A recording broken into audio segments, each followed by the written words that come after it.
So what makes a video cinematic? Is it the lens, the lighting, or the story being told?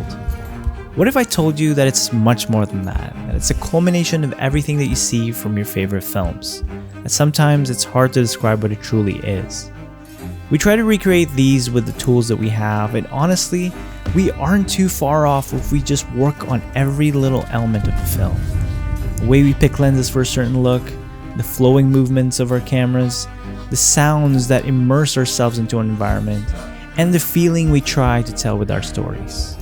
Cinematic is an experience that combines every element of filmmaking to feel immersed into a story. Dajahaw, kumusta? My name is Victor, and this is the Sirui 135mm T2.9 1.8 full frame anamorphic lens, and it's massive. Just look at it compared to the size of the FX3. This thing is a beast. But in terms of its size, this is actually one of the smallest, if not the smallest, 135mm anamorphic lens in the market, because Sirui is known for putting all the anamorphic elements into a smaller body.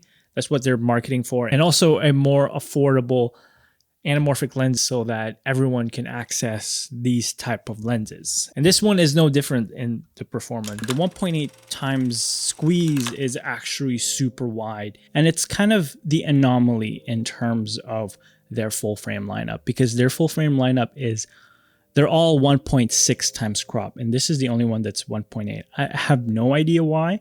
I think there's an answer somewhere on YouTube. Maybe Anamorphic on a budget would have this answer. So with my limited experience with anamorphic lenses, coming from a 1.33 times squeeze to 1.8 times squeeze, wow, this is such a different field of view. This is such a wide aspect ratio, and it kind of stimulates your creative juices because you're now composing a little differently now because you have a wider aspect ratio, and that's always fun. Whenever you get into a different form or medium of art, no matter if it's a different aspect ratio, a different lens, or a different style of shooting, it's always going to stimulate your creativity, like creative problem solving as well, or how can I make this look better? So this is what my thoughts and kind of like my creative approach to shooting with this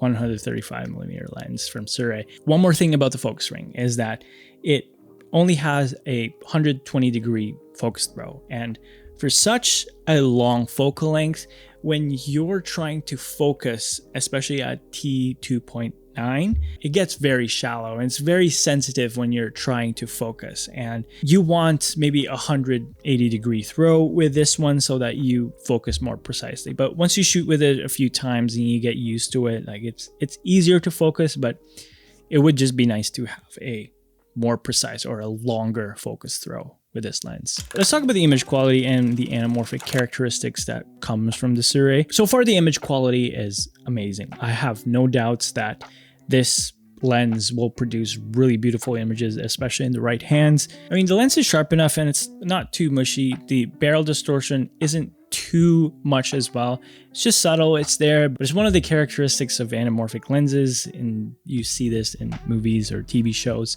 One thing though is that some people might like this, some people might not like this, is the flares, the anamorphic flares.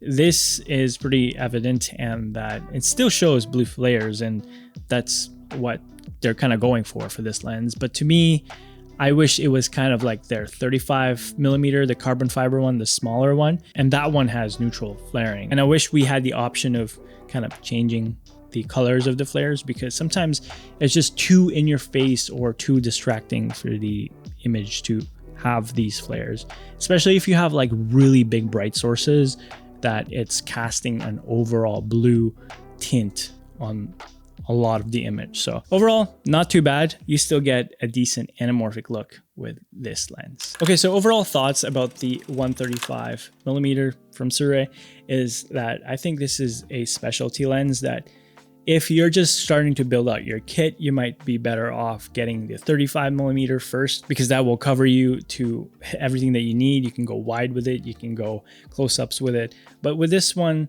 it's kind of like for specific shots. But if you're missing a long telephoto lens in your kit, this might be a good addition because it just offers a unique look. Compression of 135 and just a wide field of view just offers a lot. Now this lens will set you back around $1,500 US, similar to the prices of the other full frame lenses that they have to offer. And again, in the anamorphic world, that is very cheap, especially for a full frame anamorphic lens. Again, if you're just getting into anamorphic lenses, I suggest getting the 35 or the 50 even, and that I would skip this one first. But if you already have the current set, this is a really great addition to those sets. And as usual, I'm giving away my Sunset Film Lot Pack, and all you have to do to win is comment down below. Do you think the 1.8 times squeeze is a little too wide? If you want to watch my other lens reviews, click on this video right here. I'll see you guys in the next one. Peace. 너와 나